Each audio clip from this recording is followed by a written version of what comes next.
Hello, Shannon. Good to see you again. Hello, Kurt. Good morning. Good morning, everyone. What Good an morning. amazing program again. And this is going to be a very good conversation, I imagine. Tracy, is that Good a morning. Yes, it's cat? Well, you never know when these Australian people come in. yeah, she's a Siberian. Oh, she's gorgeous. She's a sweetie, and she insists on joining me whatever hour. Whatever hour. What Yeah. time is it there? It's 4 o'clock in the morning. 4 o'clock. That's why we look so good, and we're in our pajamas actually. Oh, well, it's so good of you to come and join us. And Rachel has joined us. Hi, Hi, Rachel. I just need to grab some water. I'll be right back. Of course, yes. Oh, and Shannon, I just want to send you love and always thank you to you and Stanley and the team. Thank you. This is so rich. Thank you, Jim. Oh my goodness, thank you. Thank you, Tracy. And it has to be good to get someone up at 4 o'clock in the morning. And it's such a delight to have you with us. Thank you. Christopher, your hand is up. Come and talk to us. Yes, I just had to say that this coming here every week, every day is like medicine. It's like the biggest dose of love you ever received, and it feels great. Thanks, everyone. Well, I'm so glad to hear you say that, Christopher. That's kind of how I feel about it too. The best medicine is the love that we share. And here's Rachel back again, and that's wonderful. Rachel, how do you? I Jim's introduction today was so eloquent, so beautiful. Oh my gosh, to be in partnership in creating what was created today and what you guys are talking about creating in the future. This must be very exciting for you. Yeah, it is. Yeah, I feel very inspired, very grateful, very inspired. Well, that is what life should be all about. Yeah. Absolutely. And Rick's got his hand up. Come on in, Rick. Thank you, Shannon. Rachel, I love the talk. Right at the very beginning, I discovered this book quite recently by David J., who wrote a book called Relationality. And he's asexual. He doesn't have eros. And it's just fascinating. I mean, I hope, Shannon, you can see if you can get him invited to talk on it, because his worldview and perspective on sexuality is it's a mind expander about how somebody who doesn't have sexual feelings relates in a sexual world. It's an amazing story, but that's I just want to put that on the side. I don't want to talk about that in particular. I just wanted to know whether you're familiar with David J's work in this book called Relationality. But anyway, we don't need. Yeah, I'm not. Yeah. Oh, you have to read his book. It's brilliant because so much of it has to do. The focus then of his book is about relationships, asexual relationships. And because of that, he invests more time in the importance of establishing relationships. Anyway, got to get this guy to come to this, talk to this community, actually. But one thing I did respond to, I mean, first of all, I love the fact that you're breaking the sexual taboo. And, I mean, you can put it down to religion, patriarchy, but there is something, I don't know how we screw up sex so badly. I mean, it's a systematic screw up. And when you said freedom, actually, I said, I'm not sure it's freedom. It's really emancipation from repressive forces that accumulate from all sorts of angles, religious, political, patriarchy, or whatever. And, how come humans screwed up sexuality so badly? And then one thing you did say, which, I tend to be a little bit fickler for anybody who says something. I know it's in the emotional spirit of it, but when you said is the most important healing power, Eros, I couldn't help but go to AI and I put a link into what was the evidence for that. And it was quite interesting to see what a quick search could do. And it's in I can put it in here as well if people are interested. But anyway, the question is, why isn't this groundbreaking work going mainstream? Why isn't it going? I mean, because it's why too is that? powerful, Rick. It's too powerful. Well, I think the repressive forces are very powerful. That's the problem. And I mean, this is really taking on, it's a socio-political battle. So the question then becomes, well, how can you emancipate humans from how they screwed up sex so badly? Okay, I have an Okay, answer wow, for it's that. such a loaded. But there we go.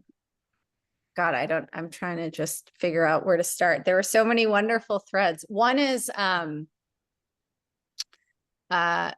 Nicole, who's the creator of the practice, and she wrote the sutras in a whole volume of work, has this brilliant Instagram on the erotic view of asexuality, which if you want, I can put it in the chat.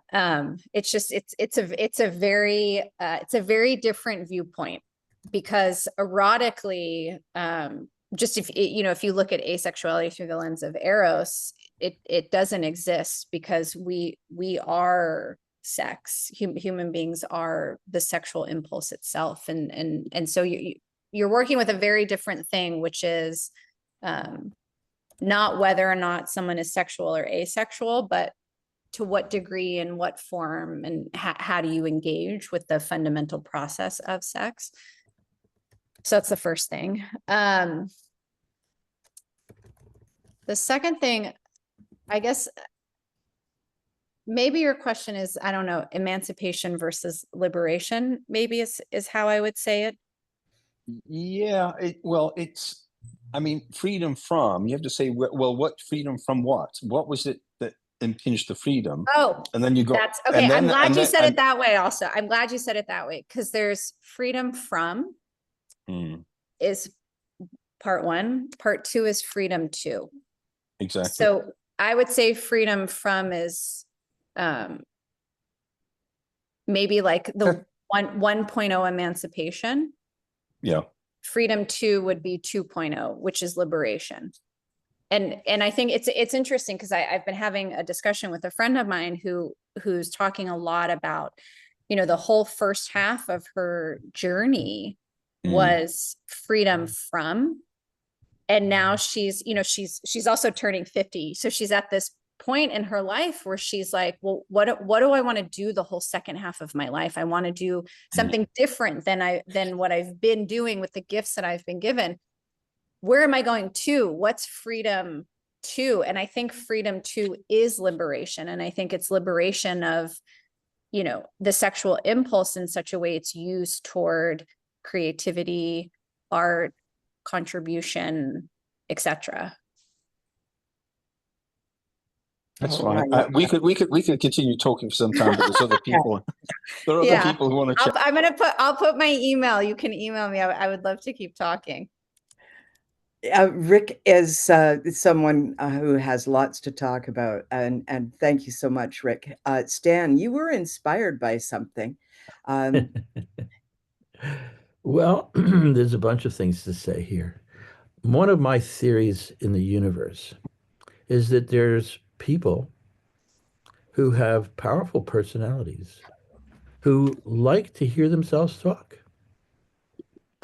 And they have written things, I believe, like the Bible. And they've written a lot of other stuff. And they gather unto themselves morality. And we suffer from that because, in fact, these are incredibly powerful people who have been listened to and risen, honored to be the word. And in some religions, or at least one religion, says you can't get to God except you go through me. And that, I believe, is a bit selfish.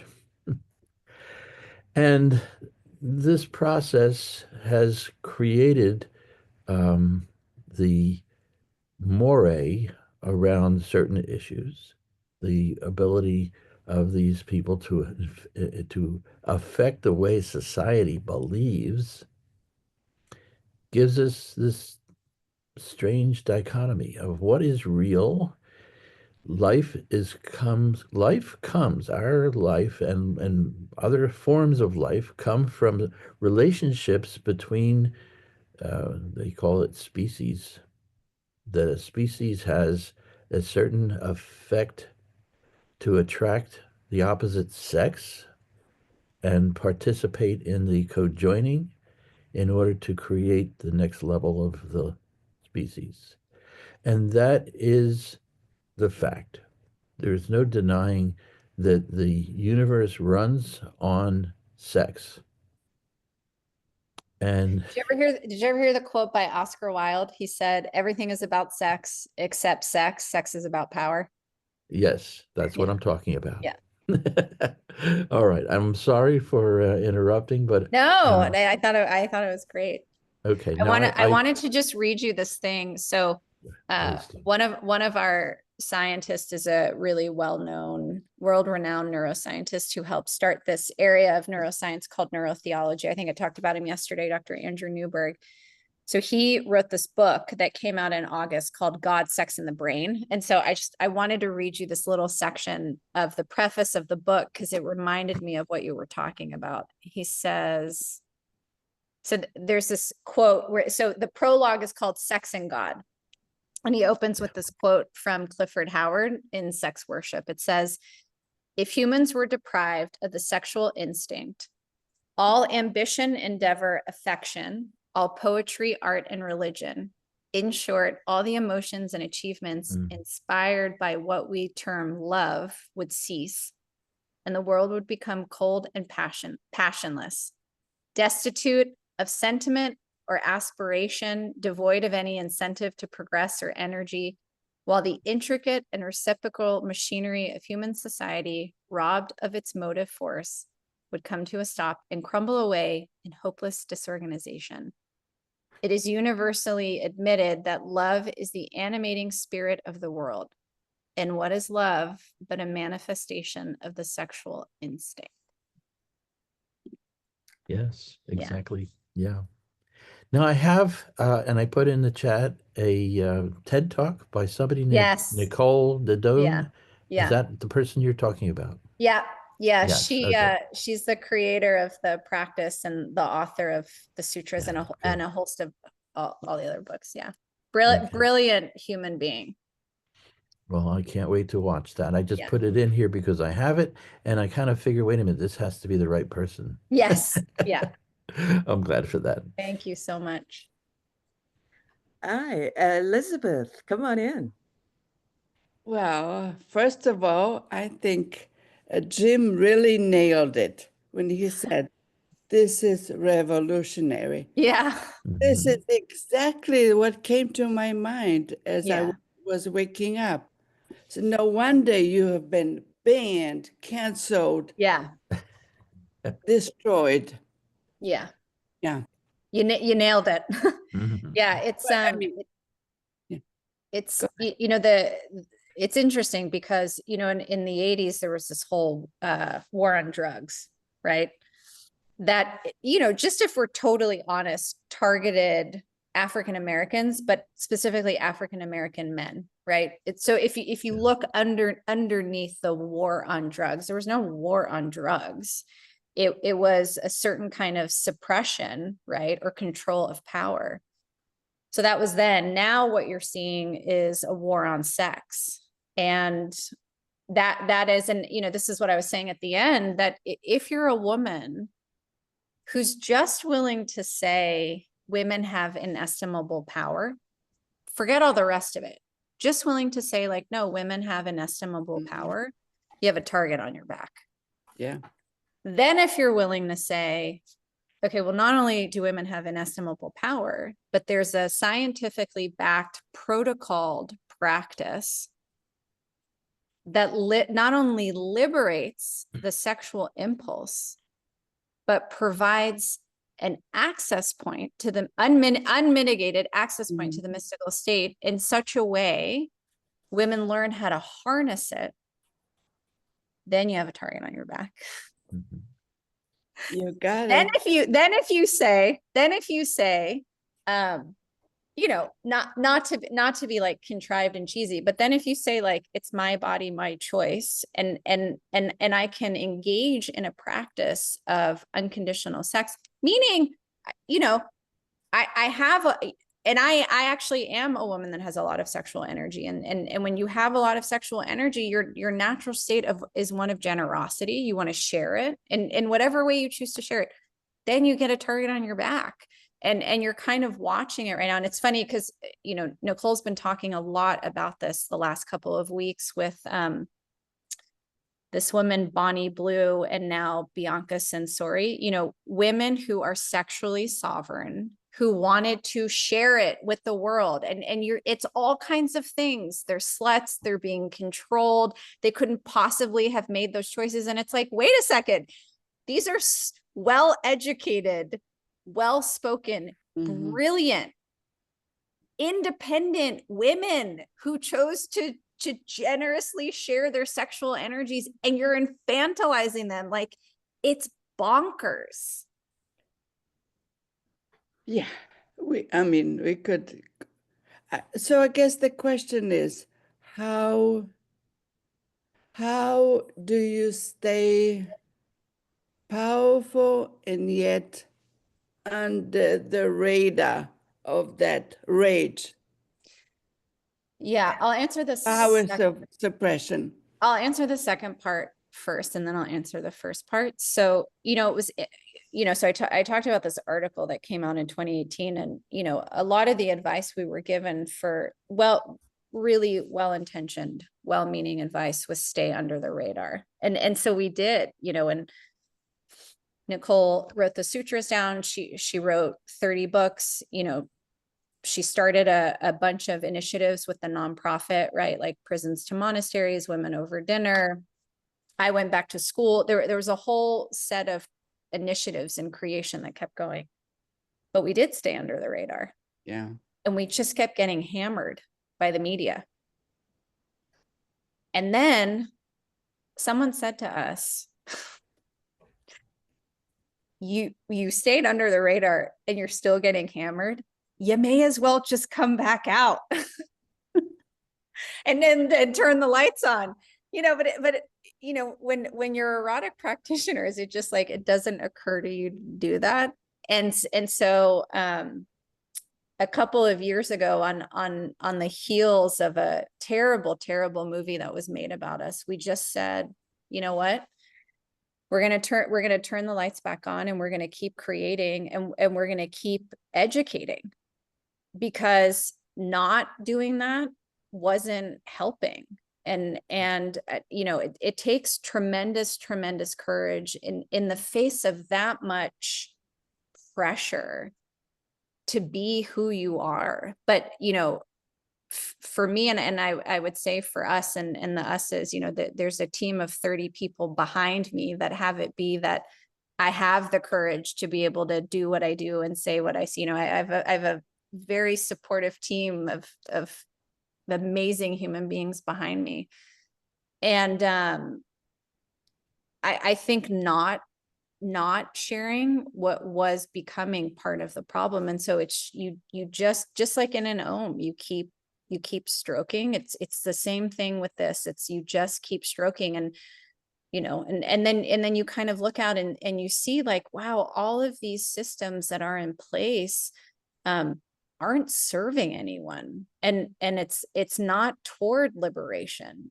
But what would happen if in the face of that, we created the world that we wanted? You know, that it wasn't about tearing down the existing structures, but building what we wanted to see, and doing, you know, doing what we do, which is infusing the world with eros. So that's the second part. The first part is I have a very strong practice, and I'm fortunate enough that for the first decade or so of my practice, I was able to live in a way that I practiced a lot. And I also have other practices. I think I mentioned I do Tibetan Buddhist. I have a Drupana teacher, you know, a spiritual guide who is just a force of nature. And so I do a lot of meditative practice. I do yoga. I'm also really fortunate that I have good people in my life. And, you know, and I think I meant, well, anyway, Jim and I were talking about Jean Houston, who's just an amazing, and I don't know if people are familiar with her, but she's such an amazing woman. And, you know, she's someone I draw a lot of inspiration from. And so I keep a list of things when I'm having a hard day. And I do, trust me when I say, like, it's not rainbows and sparkles. Like there are some hard days, hard weeks, hard months. And I want to live my life authentically and truly, which is, even in the face of this, even this, I can bring joy, and I can bring beauty, and I can bring love. And so I take great care to make sure that I'm in a position to be able to do that. Okay, just one more question. Do you offer, very practical, do you offer live workshops in Harlem? Yes, we do have stuff in Harlem. We also have stuff online. Yes. Okay. And my email's in the chat, so Yeah, email me and I'll send you everything I can. Thank you so much. Yeah. And for the practical questions too, Elizabeth. Right? Thank you so much. Josh, come on in. You're up. Hello, Rachel. Yes. My experience is that more than taboo about sex, there's a taboo against intimacy in our culture. And, you know, I'll just give a few vignettes of how I experienced that. I remember a male friend many years ago when I sat on a log together with him and asked him questions about himself in a way that just got too deep inside. He never wanted to speak to me again. I'm thinking about my girlfriend of 15 years. We've had a really good sexual relationship for a lot of that time. And I want communion. You know, I want to talk to each other. I want to look in each other's eyes. And she says, you got to respect my boundaries. And I need a pillow over my face. And I can't have an orgasm unless I have a pillow over my face. Wow. There are other examples like that, but I'm a person who craves intimacy, and there are social constraints. You know, you don't ask people personal questions. In current life, I have a friend. I just got too close. I crossed her boundaries, and she doesn't want to have anything to do with me anymore. So I don't know if you can comment on that or say anything helpful. I'm grateful. Yeah, I mean, first, thank you so much for sharing that. And I'm sorry that you're having that experience. So that's the first thing I want to say. The second thing is, our culture is built on control, and you know, intimacy to me is an extension of Eros, right? It's how we come into relational contact, right? With the energy that's between us and other people. And there's a few things that I heard. One is, you could just try having more overt conversations with people around consent, which is, hey, this is what I'm wanting. What do you want? You know, I remember early on, someone saying to me, ask 100% of the time for 100% of what you want and stick around to negotiate.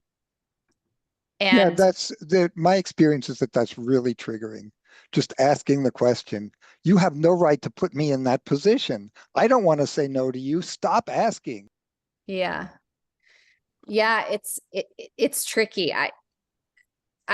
In a way, I would kind of need more context, but what I can feel just based on what you're saying is to actually just slow it way down, like way down, and start with, are you open to having the conversation? And then maybe they're not, and as hurtful as it is, then you have some decisions to make. But my guess is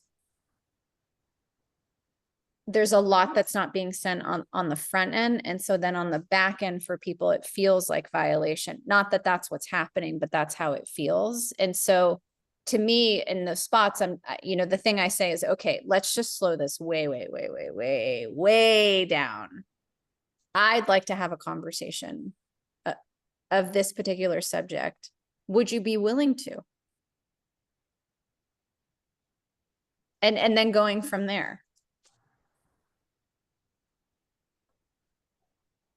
Yeah, that's what ended the relationship. Yeah, I'm sorry about that. Yeah.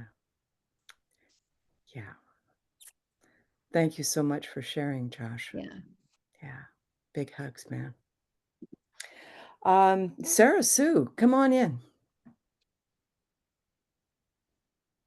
Well, good timing, Josh, because you never lose anything without gaining something more.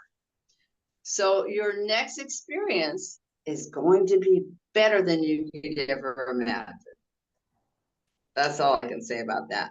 Now, I want to thank you. Your presentation was wonderful. I don't remember if you were actually on yesterday. I think you had already gotten off. A little play on words there. I I think you had, but I actually have a video called "Become Orgasmic" that I made in cool. 1983, and I actually gave it to everybody yesterday, didn't I? That were in the chat, which I'm actually getting ready to do a website and sell it for $69. Very cool.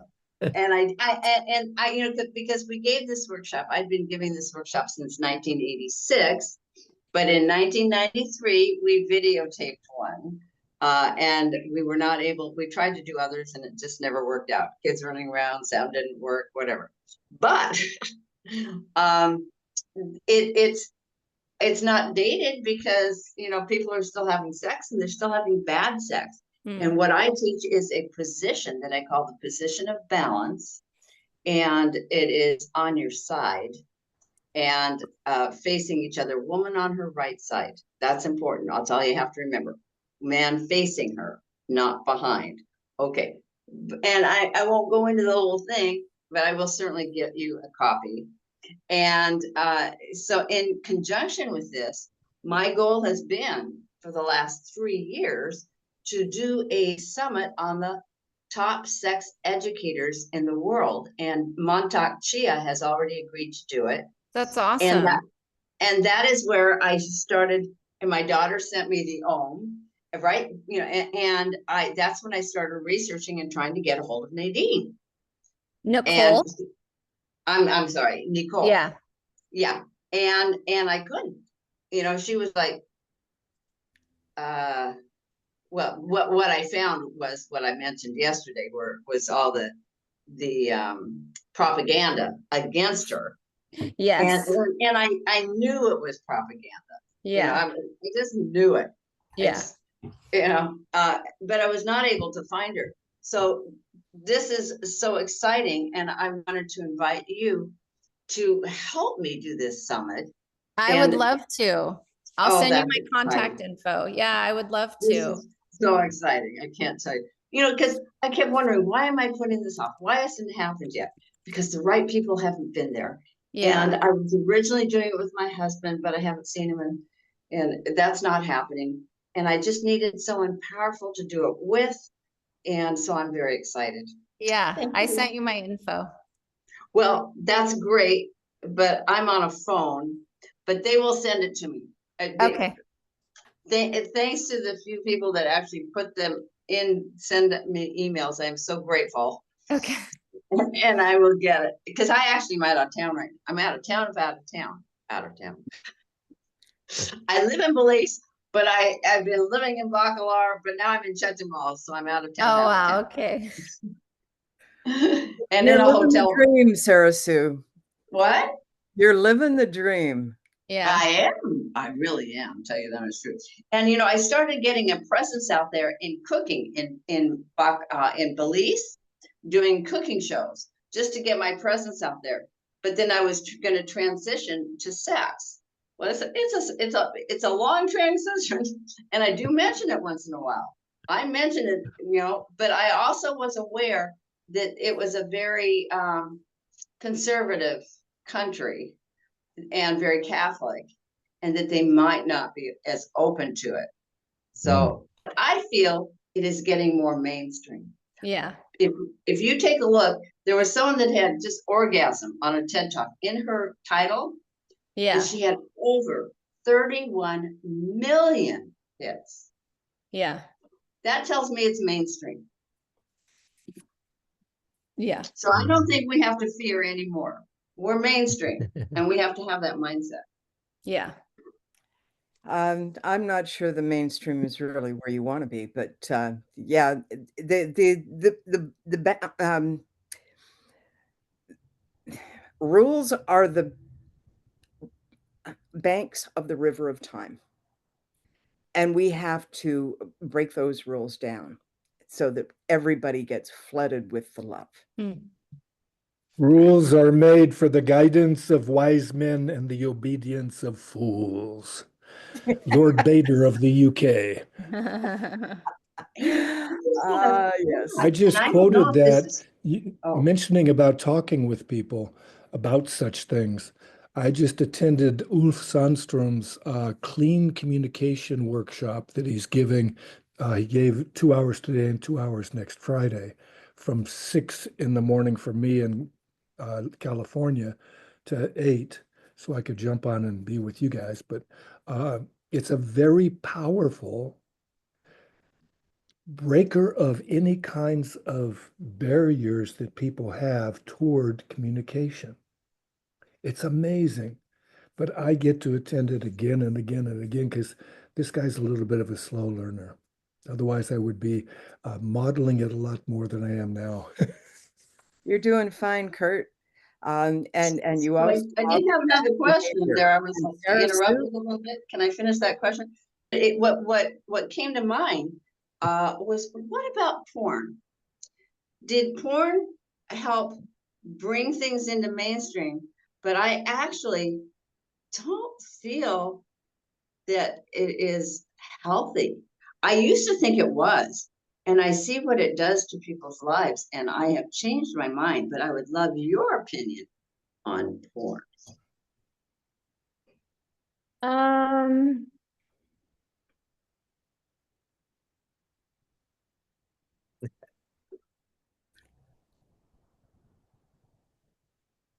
For somebody that watches a lot of porn, that's a here's very what difficult question to answer.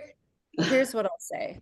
And I think it's a complex topic. Yes, So I exactly. want to address it, but I'll address it as simply as I can, which is I think the thing ultimately that we're seeking is access to sexual energies. And I just am going to echo what I said at the end on the call with Jim, which is I think you would see a very different world when women take back on the mantle of their sexual energies. And so the whole discussion around is porn good, is porn bad, it's it's like something's only good or bad depending on what your goal is. And I think the underlying desire is people are looking for access to sexual energy, to Eros. It's true, and there is the addiction part, and that is your area. Do you deal with sexual addiction as well as other addictions? I do. I do. And I have a different take on addiction, which is I take an erotic lens through addiction, and addiction is it's an advanced spiritual path. And the reason I say that is because, you know, it's a path for people that want to know the whole of life, and addiction will bring you down pretty quickly into the feminine, unlike most things. And you know, part of the path is learning how to unhook from a finite substance. And we could say, in this case, pornography, learning how to unhook from the pornography and plug into something infinite, which is creation, contribution, purpose, art. But the impulse that's driving it is good and right.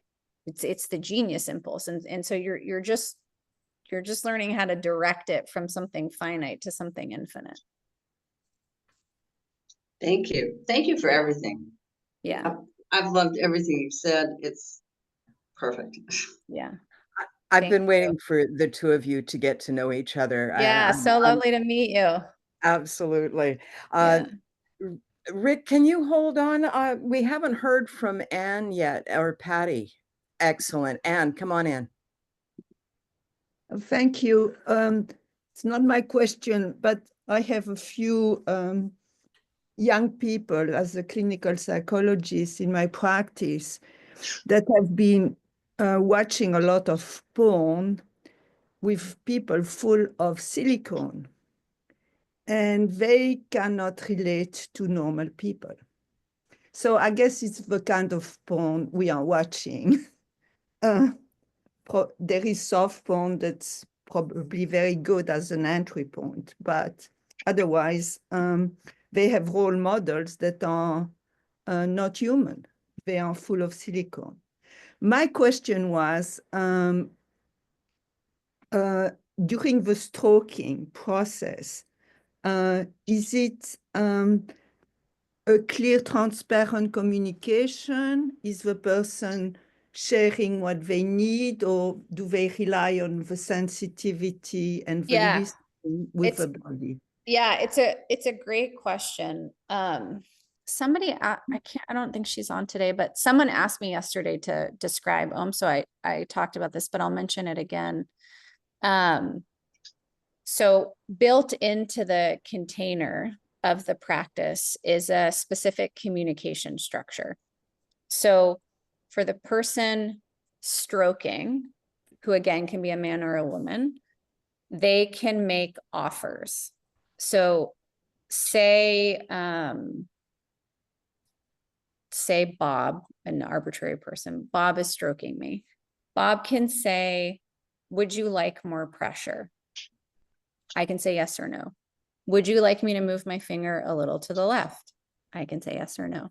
Would you like a longer stroke? I can say yes or no. So what I said yesterday, which I'll reiterate again today, is for making the offers, right? You want to give specific yes or no statements. Would you like a faster stroke? No. Would you like a slower stroke? Yes. Because typically what happens is people will say things like, does that feel good? Mm-hmm. Yeah. Well, what happens if it doesn't? Right? Or what happens, you know, and this was my case in the beginning. I was like, how the hell do I know if it feels good? You know what I mean? Like I was just so, you know,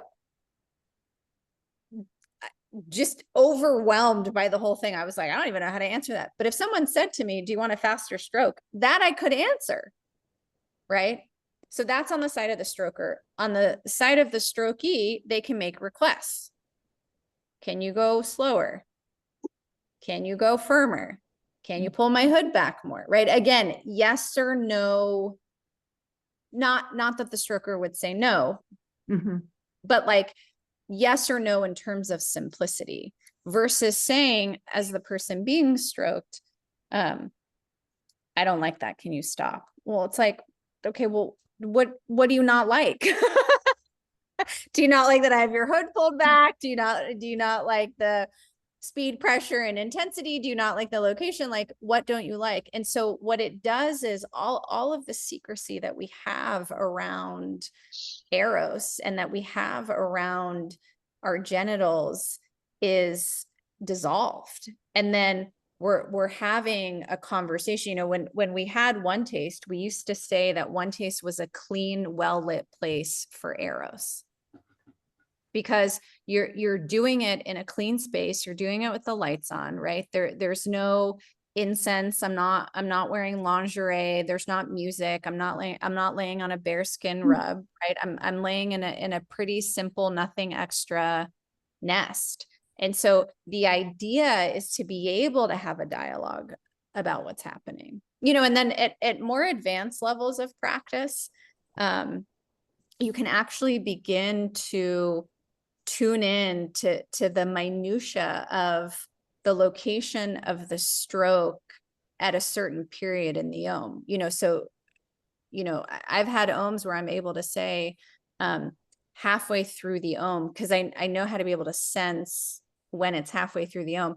Halfway through the ohm, you moved your finger slightly to the right and lighten the stroke. And I felt this iridescent velvet softness permeating down my legs. You know, you can get like that dialed in And so to you the share sensation. it at the moment by moment. Yeah. Okay. Yeah. That's a beautiful foundation to share everything about. Yeah, totally. Yeah, it body. really, for me personally, it totally changed the way I communicate it. Exactly. And I have intellectual questions. Yeah. I noticed that lots of people who have astrologically Scorpio in their chart, rising sign, sun, or moon, are more inclined to this kind of practices. That's so funny. I am a Scorpio. And I'm Scorpio rising. But it seems You might like be right. I'm I curious. don't know the intimate details of people's charts, but that would not surprise me. Thank you so much. And Yeah, thank you. The notion of boundaries, I think it's very different with cultures. Like in the Yeah. French culture, you ask somebody because you care. Yeah. And here people don't ask because they care to respect me. Yeah. It's so different, and we are Totally. in translation. Yeah, And totally agree. Thank you. thank you. Yeah. Thank you for bringing in your perspective, Anne. Thank you so much. Patty, you're up next. Come on in. Hello. Thank you for this topic, which is very, very deep. I have one question and observation that would like to make. I followed ever since I was very young Carlos Castaneda, and the Toltec tradition, and I had a chance to meet him as well. And there was this theory that, that nobody would have partners, and, there was sort of like a decree that they shouldn't have partners, which is not really true. Right. And I remember he said one thing very strong, that this is what I want to talk about. He says, the question about sexual energy is that you guys don't even know how to use it. It's like, it's if you knew how to use that energy, it would be amazing. The fact is that you just, blow it out. That on one side. And the other is that when two people, a man and a woman come together and the energy is very low energetically, the birth of the person that comes to life is going to have very little energy. And when there's a lot of energy in the interaction, the sexual interaction, you have a lot of energy. Does that make sense to you? Mm-hmm. About, the energetic field and how we use energy? I hear you. I don't know that I agree with that, but I hear where you're coming from. So that's something that came to me, and Yeah. And the other observation is, well, you're talking about cultures. I come from Brazil and I went to the United States to live, and I remember that I had to stay far apart when I met someone at the beginning, because if I came too close, they would, you know, and here Right. in Brazil, we hug, we kiss, we come very Totally. close to one another. And in the US, I was kind of, you know, I had a hard time, you know, understanding how much how close I could get to someone Yeah. to interact with that, because otherwise they would think that I'm, you know, pushing over. And it was just a natural movement of coming together and holding and, you know, embracing and having that, you know, connection. Yeah. So here in Brazil, it's very warm and, you know, easy. Okay, so about the sexual energy, one topic. I also studied and have spent years in the Gurdjieff group, and I left because there was a sexual harassment from the masters, like it happens frequently with many groups, sexual harassment. And that's what led me to study Taoism, and that's how I met Mantak Chia and the love, and because I wanted to understand, you know, this issue about sex, you know, how is Yeah. it you know, the men come and they're talking about, oh, but this is natural. Yes, sex is a spiritual creative energy.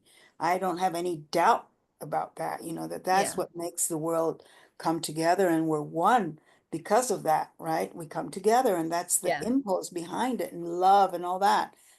And however, the misuse, so that goes back to what Castaneda told us, you know, the misuse of sexual energy is something very, very common, you know, that, you know, just, you know, and how these guys come around and take over, and that's it. And they don't even talk about it. They just, you know, I was also subject to that, you know, my master wanted something with me, and I said, wait a minute. So I would like to hear a little bit about how this sexual energy is misused so frequently. This is a very charged topic. Let's see. So it's great. I have a few thoughts. One is, you know, I think I'll keep going back to this point I made at the end of the call with Jim, which is, you know, if you saw women taking responsibility for their erotic impulse, you would see a very different world. Because part of that is, I naturally have a sense of what I want and what I don't want when I have sovereignty over myself. Because boundaries aren't barriers. Boundaries are a way to educate people about how to interact with me, right? And it's my job to teach you how to be with me, how to touch me, how to talk to me, you know, all of that stuff to make you smarter and better. Hopefully, I mean, hopefully that's my intention. So that's the first. The part about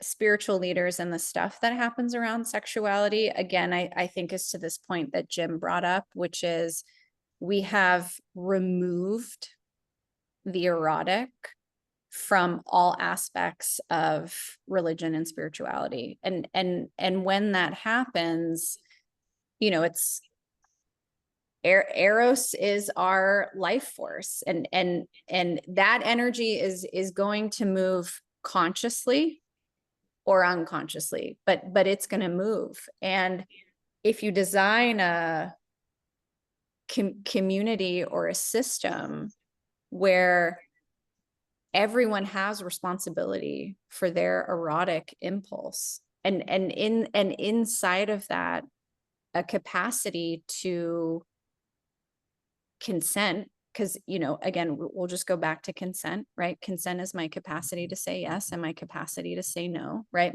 And you know, the way I would say it is to be an erotic adult, which means I'm 100% responsible for my experience and my choices at all times, always. And when I have that, if I don't want to do something, I can be clear And if I do want to do something, I can be clear. And when you have sustainable, unmitigated, erotic energy moving freely like it's supposed to, what you also have is sensitivity and empathy, because part of the challenge that we run into, and we'll call it from the transgressor side, right? So part of what happens with transgression is a lack of sensitivity or a lack of empathy, because I can only cause harm if I sever feeling. But if I increase feeling and I increase sensitivity and I increase training, then all of a sudden you have a very, very different interaction. Does that make sense? Yes, definitely. Yeah. And, you know, for me, I would say, like, you want you want women to be able to consent, and then you want men to have sensitivity and empathy to be able to sense and know boundaries. That's a healthy society, that's a healthy culture. But I don't think you can do that in the absence of the erotic. Thank you so much, Patty. Yeah. Thank you. Thank you. Yeah, really great questions. Oh yeah, I got a great group here, man. You really do. I know, it's just exciting. Rick and then Mary, come on in, Rick. Yeah, Rachel, earlier on you mentioned the word our bodies. And what it triggered for me was the book Our Bodies, Ourselves, which was published back in the 70s, if you're not familiar with it. But I remember I feel reading. like I am. Hold on, I'm gonna look. It's the Boston book. The ladies who are about my age will know which book I'm talking about, because I The remember Boston Women's Health Collective. exactly. Yeah, yeah. And I remember reading about that book in the New York, the Times of London, Sunday Times, Yeah. and I bought it for my mother. So, I mean, it was pretty risky, but that speaks to the relationship with my mother. And I'm saying this Right. because some of it comes from your parental upbringing. I mean, my mother took me to watch Hair where there was nude people on stage. Oh my God, my mom took me to watch Hair too. That's Yeah, so funny. I mean, that was considered pretty risky. My mother Right. wasn't a hippie, but I think what it speaks to is the normalization of healthy relationships, and the ones that's most difficult actually, because my father did a reasonable job, but my mother was much better on the issues of sexuality. Is the male son one, because 16, 8-year-old boys are just, they can't necessarily control their eros very well. I mean, it's Right. part of the territory. And the same thing for women. I mean, interesting enough, my administrator at work told me that her 15-year-old boy got attacked sexually by 2 women at school. I thought, whoa, what's going on? And she was just blown away by this. I mean, attacked is a bit of an overstatement, but just violation of what he would consider for him, which is not something that, doesn't happen very often. But there is that, there's the wild side and there is the wild side. And that's when it is completely out of control and inappropriate and violates personal boundaries. But I want to just return to a point that Josh was talking about, which is a nuance in what you just said, Rachel. And that is, in my 44 years of marriage, I can say that we've had significant gaps in intimacy and sexuality over that period of time. It ebbs and flows, it comes and goes. And to me, the question is, how can you talk about it? And it's consent. Sometimes asking whether somebody wants more intimacy without sex. Yeah. That takes the pressure up, as you well know. And then it might and may not. It depends. But I want to share one aspect of my sexual frustration right here and now, which is Okay. right now, which is I was right, looking up, I like to play around with AI, and I was. I love AI. Oh yeah. And I'll share something. I haven't finished yet, but I got so frustrated because I was trying to create an image that would touch this topic, and it was taboo. If I put sex in, or I know. I mean, it's just amazing. So the algorithms veto this stuff out, I and know.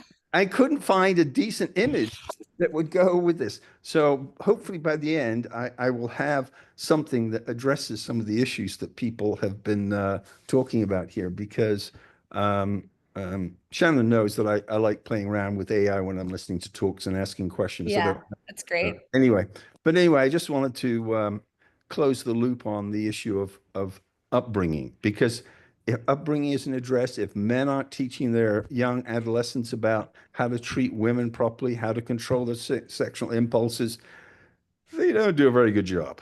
Yeah. Yeah. I mean, yeah, I think it's back to the same thing. Like you'd have, if Eros wasn't such a taboo, like sinful, dangerous thing, I think we would just see a very, very different world. I'm looking forward to that world, Rachel. Yeah, me too. Absolutely. Yeah, when we all step into our power and respect each other's boundaries, we move forward together in a very good way. Yeah. Mary, yes, come on in, Mary. Hi, Rachel. Nice to meet you. Nice to meet you. I was going to say that we are actually right now creating that world. That's what has it all come together. That's what this conversation provides. We've all kind of been on our own paths, but this brings it together in a way that's accessible to something else. So in the addiction work that you do you work with sex addiction? And like my daughter, so when I was in my 40s, my relationships were not going in the direction that I wanted, and I saw that I was the only common factor, and I went like, I need to change, do something here about myself. So I spent 10 years literally reinventing, like really going deep and discovering. And in the process of that, I realized that I had been sexually molested by my father when I was growing up. And my second husband was a child molester, which I didn't know at the time. And then I have 3 kids who, well, I'll just say, I was so proud of the work that I've done in shifting myself, and am now being accused of being an abuser. I'm going like, oh shit, I didn't know this was going to come along with this whole process. Yeah. And so my daughter has said to me that I need to do like 12 sessions of a 12-step, either ACA or SIA. And they're really hard for me to sit through and listen to all the drama. And then I'm 78, so mostly people aren't this age who are in those meetings. Anyway, so I just wanted to ask you, like when I listen to you, I want to say to my daughter, have you tried this? Have you done, like I knew about One Taste probably, I don't know, 20 years ago or something. I never quite got into it for myself. I didn't want to have to depend on somebody else. It's like, well, can I stroke myself 15 minutes every day?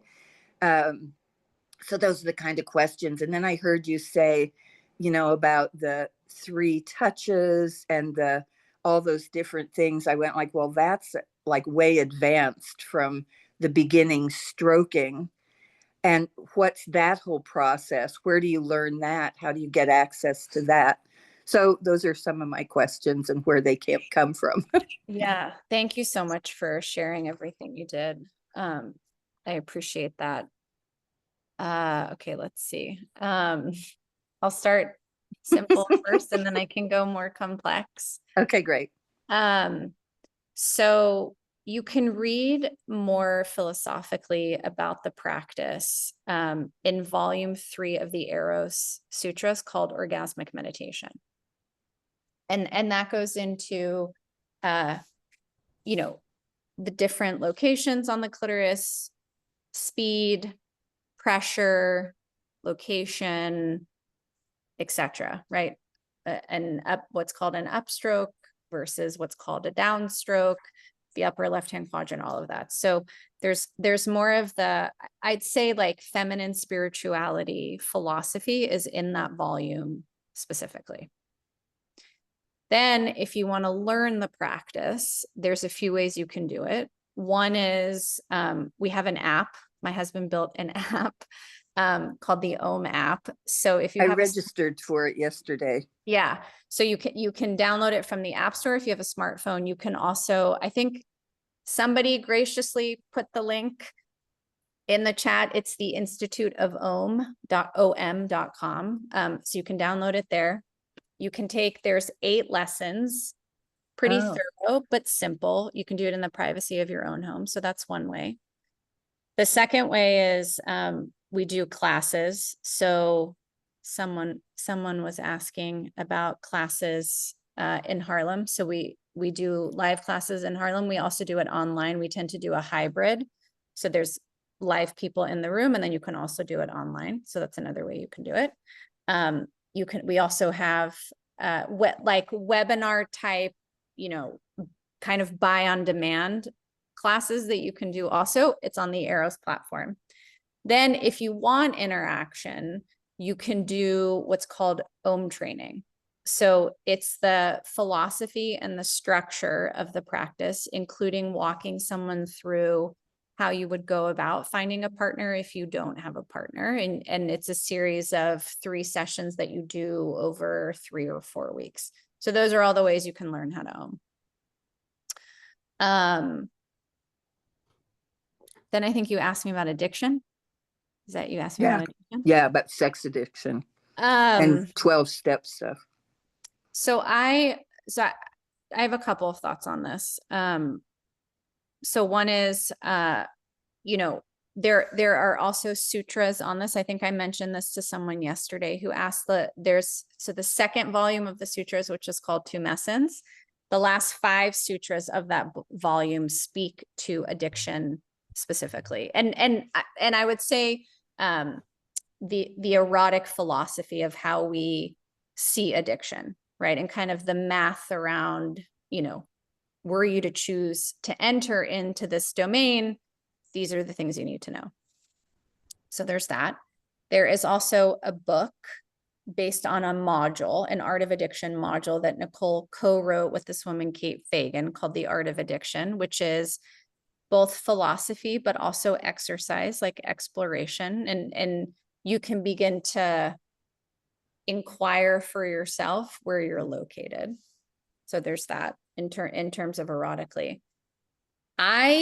This is just me personally, but I'd say, like, also as an addiction counselor, I love 12-step. So I got sober, and I got sober in AA. I have tremendous respect for the beauty that is 12-step.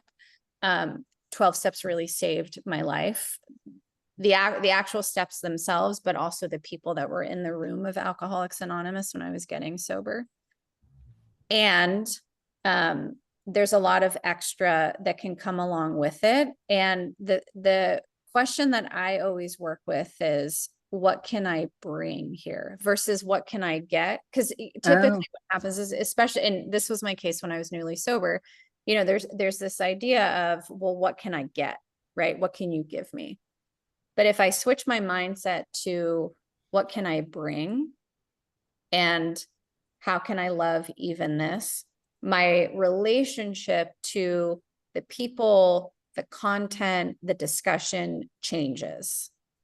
And, this is the thing I tell people with anything, try it for yourself. Like I know what's worked for me, and I know what I like and how I want to set my life up. That doesn't necessarily mean it's going to work for you. And I'm also someone, you know, I'll try anything once. And so the best, I don't know if this is what you were asking for, but the best advice I can give is go with an open mind and, you know, try 6 meetings and see if you like it. You know, that's what I used to say to people when I worked in residential treatment, you know, and they were very like anti 12 step. I'd say like, you know, you don't have to go, you know, but the other thing is find something that works. And there's Yes. so much out there these days. Refuge Recovery is a brilliant program that's meditation based. There's Recovery 2.0, which is yoga based. There's there's literally so much. There's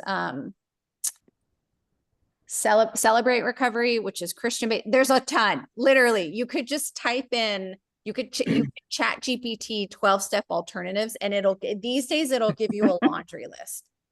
And if you're curious about 12-step, go try 6 meetings, and it might not be for you, and that's okay. But find something that is. It's interesting because I don't feel like I have anything to recover from. But she's like, you know, I'm not going to even talk to you until you do at least I think it would start out as 22 sessions and now it's 12. Have you asked? Yeah. No, she doesn't talk to me. I see. So there's like no communication. Yeah, it's a little bit of a trickier. I put my email in the chat. You can email me. It's okay, cool. I know it's a little bit trickier. Yeah. But thank you for going through all of those of course. Pieces. Well, yeah. There was one question in there, Mary, that I was very, very interested in the answer to, and it may open up a Pandora's box. I don't know. Oh, go for it, Shannon. So, Rachel, my question is, can you own with yourself? No, that was the one. No, you cannot. And I will tell you why. There's a few components to it. I can tell you philosophically, but I can also tell you scientifically. So the primary reason is we cannot take ourselves out of control. So meaning there is an aspect to the involuntary musculature turning on, right? The autonomic nervous system turning on. So the same way I can't tickle myself or I can't make myself cry, I cannot enter into a mystical state just stroking myself, because it's very goal oriented. The part of the mind that you're hoping is going to quiet down so you can enter actually gets activated. It gets more activated. And then I can just give you some kind of cool science pieces, which is, hold on, give me one moment.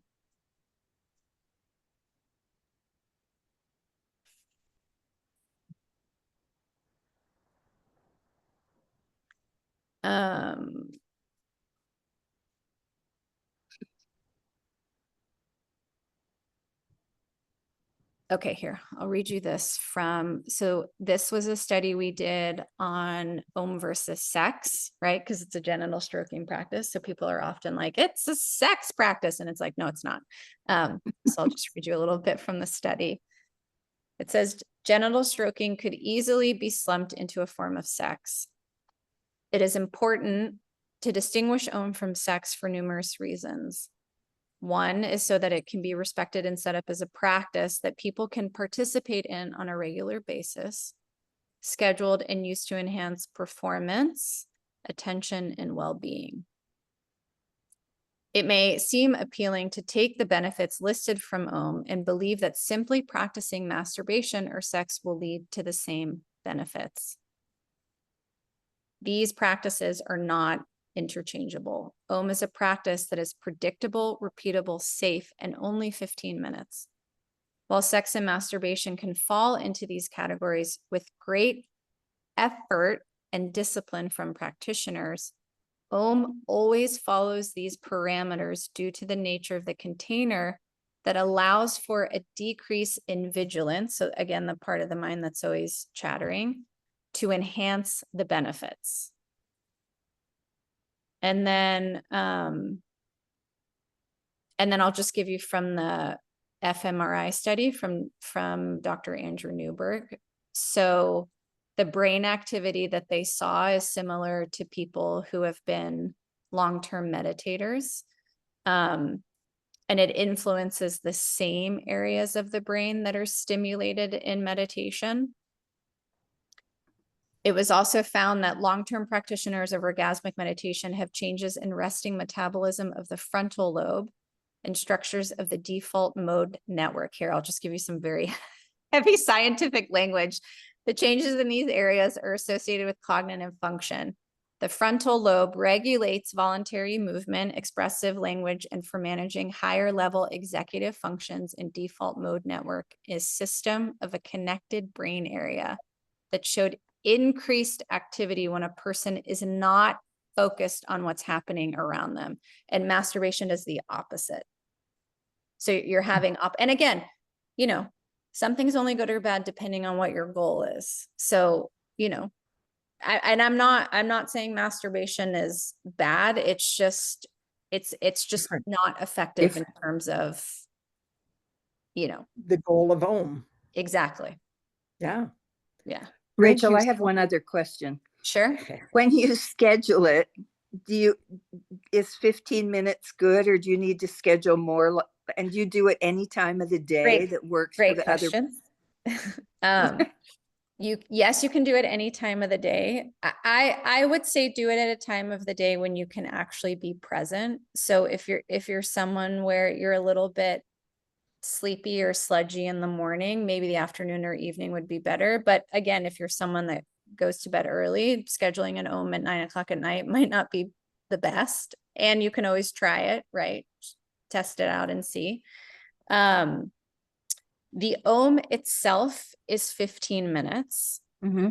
The whole process start to finish. So that's setting up the nest, getting in the nest, sharing frames, cleaning up the nest. It's 22 minutes. We've actually timed it. Okay. So again, it depends. You know, you could, I would say schedule 25 minutes, but the OM itself, the stroking, it's 15 minutes. And then I'm going to ask a really ridiculous question, but there's no such thing. Like if you were working, could you do it in the middle of the day at work? Yeah, I do. Okay. So, yeah. Okay. Yeah, you totally can. Okay. Thank you. Yeah, of course. Different kind of lunch hour. Yes. And then Shannon, sorry, can you just remind me what time the call ends? At the bottom of the hour. We have 8 minutes to go. 8 minutes. Can okay. you do it? That's what I thought. Yeah. Thanks very much. Next up is Kurt. Excuse me, that's when Shannon leaves. The rest of us stay on as long as we want. Okay. I will also be getting off at 1:30. That's fine. Yeah. Yeah, I have to have some boundaries, you know, because we could go on for hours here. Yeah. And I do have a life. And sometimes we do. Yeah, and I know that. Good. I just want to interrupt because you did before. I thought I'd just make an announcement. I just had an image orgasm. And for voyeurs, I've put it in the link and you can look at the image. Sorry for that. God. Yeah, okay. Kurt, you're up. Rick, you're getting me excited. I don't know if I can handle it. Thank you. Thank you again, Rachel, and everybody else for your incredible questions and so on, and bringing us to the place where we can be so much more. I have a number, basically 2 points that I'd really like to cover, and that is for 30-year-olds who've never been exposed to such an OM. Do you have a video to turn them on to wanting to be able to explore OM? And if you do, boy, we could get it out there like wonders. Yes.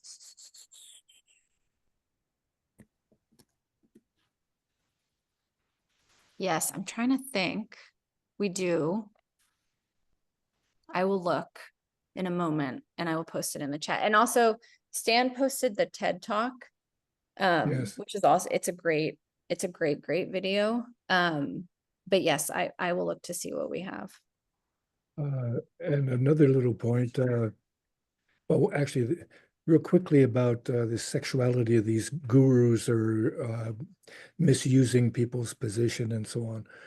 My sense is, especially with the gurus, because I had one that was like that.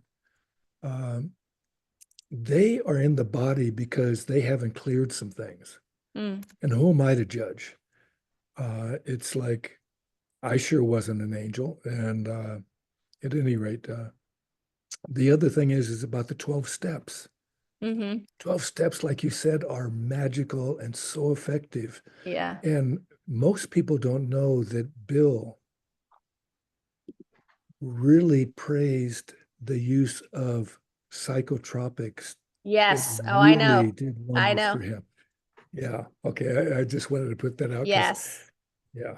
I am also, just as I'm passionate about all things Eros, I am also passionate of all things psychedelic. I did a year-long psychedelic assisted therapy and research training this last year with CIIS. And I have used psychedelics a bit. We'll just You say know, Daniel, I'd like to in point out Daniel Reeders. Daniel Reeders is a shaman and he's also a cardiologist. oh, He's interesting.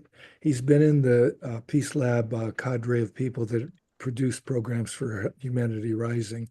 And we're going to have a program on Humanity Rising in the fall. It looks like it because they messed up for 2 weeks from now. But he's going to be on with a man who has a book on microdosing, and it's coming out the day after we were supposed to have it on the 17th. We'll actually be on the 17th on We the World's programming. And I see that Jack had mentioned something about that programming. Maybe he can find that. I don't know exactly if it's posted yet on We the World or not, but it will be at 8 o'clock in the morning till Okay. 8:30, same time as Humanity Rising, because these guys had put that aside, and then Jim had goofed up. And anyway, at any rate, that's enough of that. Thank you, thank you, thank Yeah, you. I just And I found a good video that I just put in the chat. Also, to the person who asked about Om working for men, I recommend reading this mystical experience paper. I know it's hard to get your mind around that you could have just as complimentary experience as the person being stroked, but you really do, and you enter the mystical state. So, and there's a lot of science that supports that. Okay, Shannon, I'm going to interrupt for a second to answer Kurt. So Kurt, you're saying that they're having that show you're talking about on We the World, on our Martin Luther King stuff? correct. It's going to be on the 17th at 8 to 9:30. And plus, I put it, Jana and I are going to be hosting it. And the two are going to be riffing off each other. The one who has the book coming out the next day, and who's a buddy of his that he met ecstatic dancing in the Silicon Valley area. He knows how to live, Daniel. He's a great soul. Yeah. Uh-huh. Well, so do you need some information from me on that? If you have, if they've already posted the link or something for that to be able to access, I'd love to turn people on to that particular link as soon as possible. They haven't sent me one yet, so that's the reason I'm asking you, because you seem to be an insider. Yeah, I am, I guess, in a sense. But yeah, the other thing is check out, they have where they put the things on the website. You know, it's we.net. Jack, this is not the moment. We have 2 more minutes of Rachel. Can you Yes, just wait thank 10 you, more Yeah, minutes yeah, or you're right. I something? got you. I got All you. right, Yeah. let's bring Anne in. Rachel, again, thank you for your courage. I had questions about the whirling dervishes who are getting themselves by movement Yeah. in a state of surrender. Any thoughts about that? So yeah, Dr. Andrew Newberg has done a ton of research on it, because his whole thing is essentially like what creates meaning and what does meaning look like in the brain, but also like kind of more philosophically, like, do we experience God in the brain, or do we experience enlightenment in the brain, right? And he's done a bunch of stuff on whirling dervishes, contemplative prayer, sitting meditation, loving kindness meditation. There's a lot of stuff that's out there around it, but I do think, you know, I don't have that much knowledge. I have some, but I do think they enter a mystical state for sure, like without a doubt. So that's self-initiated. You don't need another person to bring you there. Yeah, it's just, but it's the same with psychedelics. Yeah, you know, yeah, it's yeah. just, so Om is not as dangerous as psychedelics and not as slow as meditation. How about that? Yeah. I really, really appreciate the Thank you. time that we've had to spend. Yeah, with thank you you. guys so much. This has been so lovely. I do want to say that the benefit that I see of engaging in Om is that there's two of you, and you need to coordinate your actions through verbalization. And perhaps through telepathy. And these are, you know, you're creating your own field between you. It is a mystical experience. And I think that practice of creating that vibrant field that holds the two of you, I think that that is one of the most important things to create and learn how to create and to be in. And so, Rachel, thank you so much for your Thank work. you so much. You guys are so lovely. We are. I just Zoom love in peace with you. And my email's in the chat. Please do write to me and Can you stay put in it touch. in again, please? Put it in again, Yes, please. I will do it right now. Thank you. Zoom in peace to you all. Oh, zoom Keep in sharing the love. Thank you, guys. Thank you, Rachel, very, Bye. very much. Bye-bye. And I'm going to be off as well. Have a wonderful weekend, all. And I will see you on Monday. Yahoo. Bye for now. Thank you. Hey, Lynn, there. Oh, I just saw you. Mwah. I'm so glad to see you. Talk to y'all later. All right. Now we have to talk to each Diana. other. Oh my God. Yeah, go ahead. Ah, I was just about to go and I saw Diana. I'm back.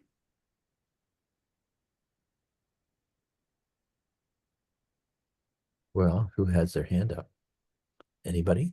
I did go yesterday. Maybe if people who came yesterday can share a highlight that they remember from yesterday, if they want to. If they don't want to, that's fine. Whatever. Well, I did put the chat from yesterday into this chat, if you want to go back to it. Of course, you are getting our daily report, so you can always find what happened any of the last 800 days or so.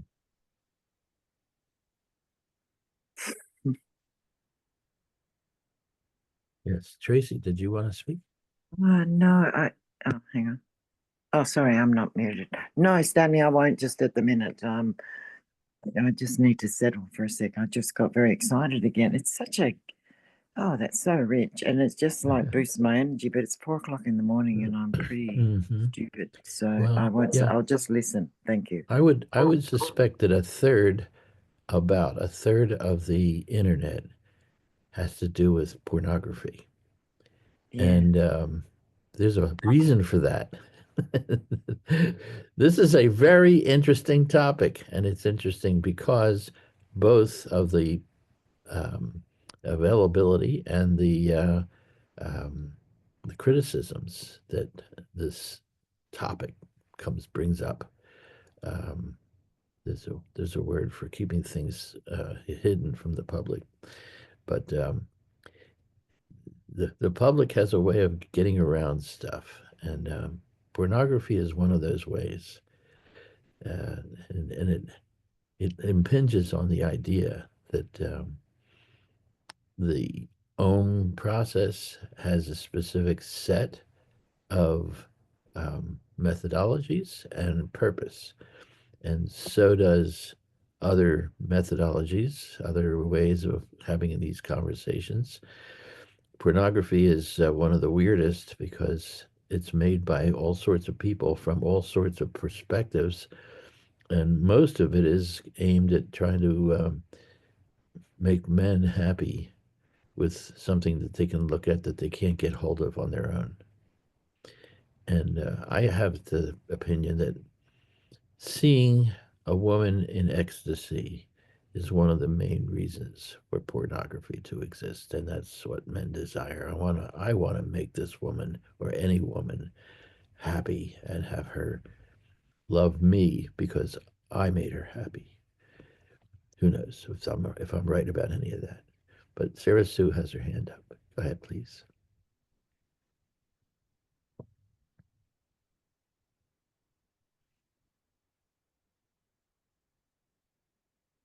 Yeah. And you can't find. There you go. I couldn't get the mute thing to come. Well, the thing about porn is when it's getting, and about addiction, is that when someone's addicted, they have to keep upping their game, upping their game, upping their game. That's what the peptides do in the brain. Mm-hmm. You have to up the game. So what's happening now on the dark web is that men are raping women and killing them in the process, and other people are getting off on it. Now, I only know this because I have friends from Belize, and he told me right off the bat that he was addicted to porn. Now, that was 7 years ago, and it has gotten worse.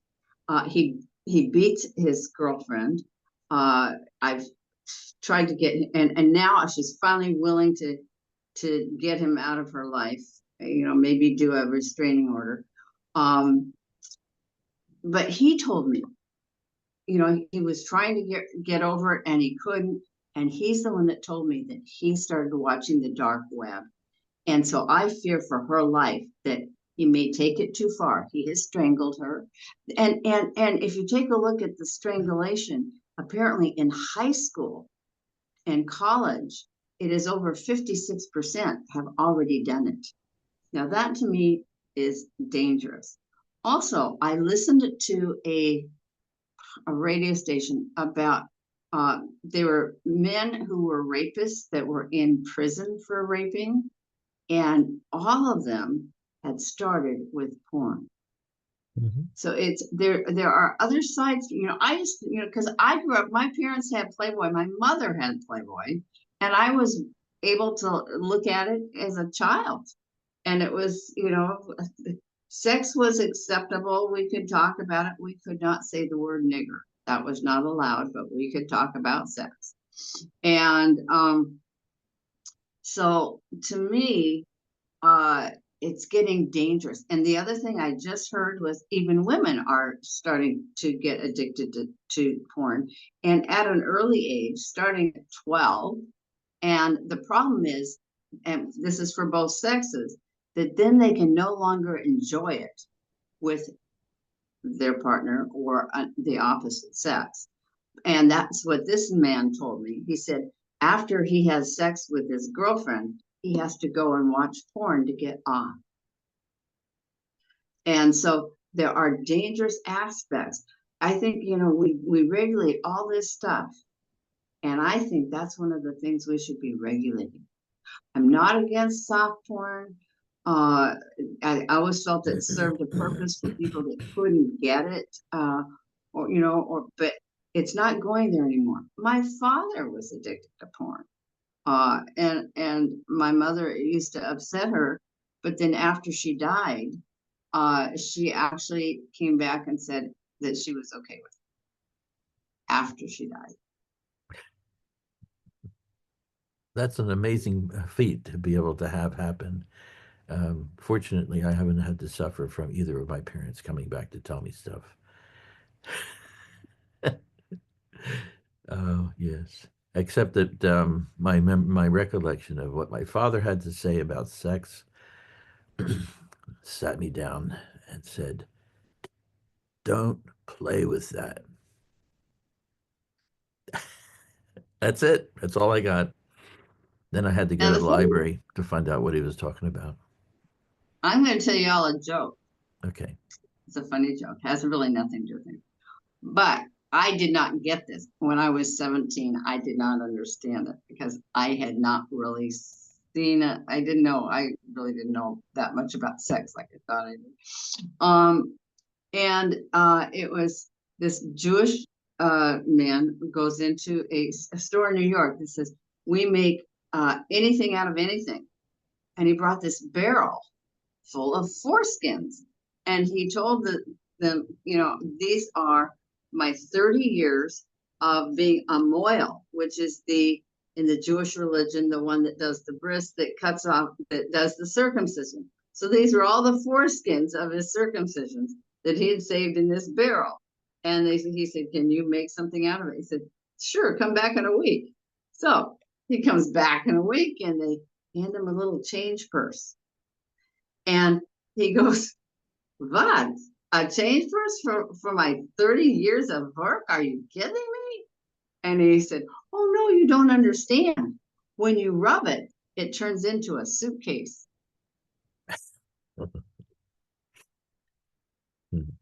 Now, I didn't understand it because I'd never seen a penis grow and I didn't know it did that. And my boyfriend had to take me aside and explain it to me. Mm-hmm. Okay. Well, Rick has his hand up, so maybe we can find out what he wants to talk about. Go ahead, Rick. Oh, something you said earlier, Stan, as you know, I listen and I put my questions into AI because sometimes people say something, "Oh, is that true?" Okay. Pornography is a predominant use on the internet. So I asked that question and others based upon it. And you know, I was on a call earlier today, which was a political call and what people are doing. And I proposed to them, and I do this all the time now, and I encourage you guys to think about doing the same, is when you see something or you think, "Is that right or what?" And you can just cut and paste that, put it into an AI, and ask it to affirm or refute whatever it is. And it can be, and so on this political group, I was asking them, would you become, vigilantes when people are spreading absolute rubbish? Counter it. Don't just let it go. Facebook is now a shit show where anything goes. And so, unless people are going to, and I've heard a couple of things where I said, I'm not sure if that's true. That's an assertion. That's a claim. How good is it? So I would encourage for those of you who haven't delved into, think about using AI to, and I'll put a link into your, I'll give you some data about pornography and the healthy and whatever, but I'm just showing how quickly you can do it, much quicker than, listening to people. I can find information much more quickly. Okay. So anyway, there you go. All right. So I'll go look at that. I wasn't involved with dealing with pornography so much. I mean, I've played with it before when I was young and all that stuff. But the one thing that would have been so different for all of us is being raised like as if we are an indigenous, like Harley Swifty or Reagan discussed with the sexual workshop that he gave many years ago. He got there's no rooms in teepees. There's no rooms in a lot of the uh, different structures that indigenous people have created. And so the kids can see the parents doing what they get to do to make more kids. And it was natural, of course, bringing pleasure to the woman, this, that, and the other thing, and whatever it was. And I'm not sure he didn't discuss jacking off or some things like that or whatever, but we wouldn't have the issues that we have today should we have done that. Now, how can we bring it back? we got home now. And I don't know if you got the app yet, but I guess some of us get to look into it and see what works and what doesn't work. But thank you for being here, and I get rocking and rolling again. Thank you.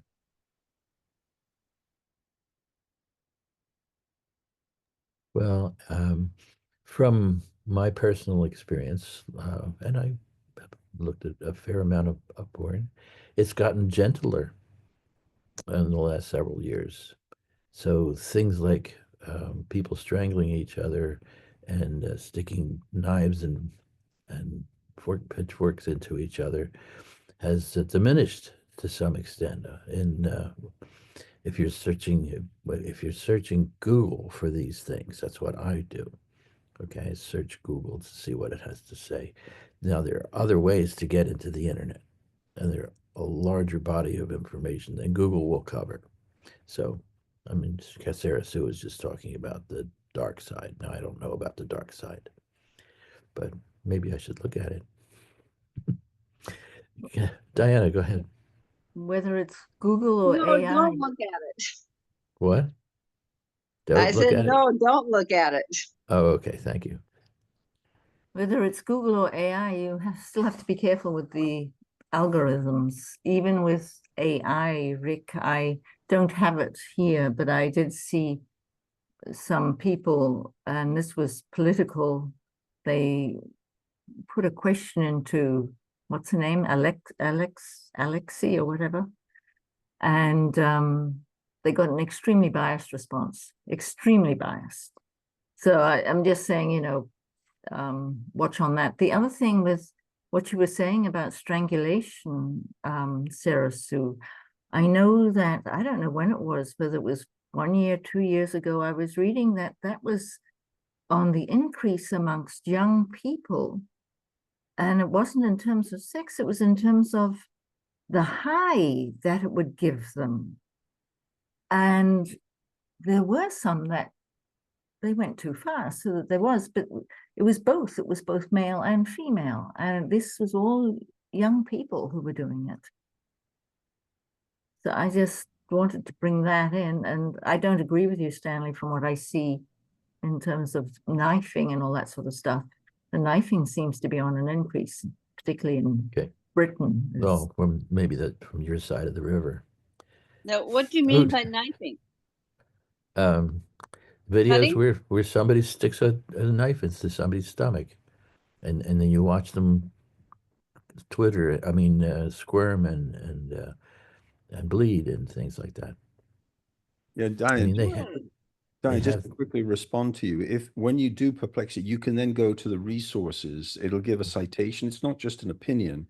So, you might get 30 citations. All right. Well, apparently I have to sign up because Perplexity is not available to me without signing up.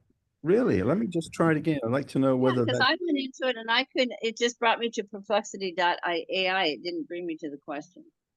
Oh, in which case you may have, this is an issue about sharing things. Maybe if I turn it into a public page, then that'll be available. I'm still learning how to do it, so I don't know what people know, Alexis. Yes, we're going to all be learning how to do it for a very, very long time because it is infinite and there's no way to know all the answers to all the possible questions because the possible questions are infinite. So, oh well, thank you. We all work together on this stuff. That's what we have to do and help to educate each other and find our way in the world, find our way in life. And that's why people write books and make movies and all sorts of other things that help humanity try to serve its curiosity. And I missed Rebecca today talking about curiosity as a driving force. Now who's talking? Somebody's talking. And I can't tell who. It's Sarah Sue. Sarah Sue. Sarah Sue is talking. All right. Well, let's turn her off for the meantime. You can turn yourself back on when needed. Lo siento, I have to check out. I've been here. It's almost 2 o'clock. And I Yes. am gonna. You're going to have to sleep? Oh my God. I do too. Oh, All right. I'm actually gonna take the train Maya, and I have to go to Walmart first. But the train Maya is the new train that's gonna take me to Bacalar. I'm very excited. So, Okay. but I gotta run. They're right. kicking me out. They're kicking me out of the hotel. Oh no. Bye, Well, Sarah Sue from Australia. bye. Bye. Yes. I think it's probably time to Trying to stop figure the companion and stop that. And I'll stop recording as well. Oh, there we go. And while you're doing that, I just put it, it's a premature publication of a page. I haven't been able to, I do a lot of work before I publish, but I just want to know if you can access it. If you don't, if you're Okay, not. well, I'm gonna stop recording.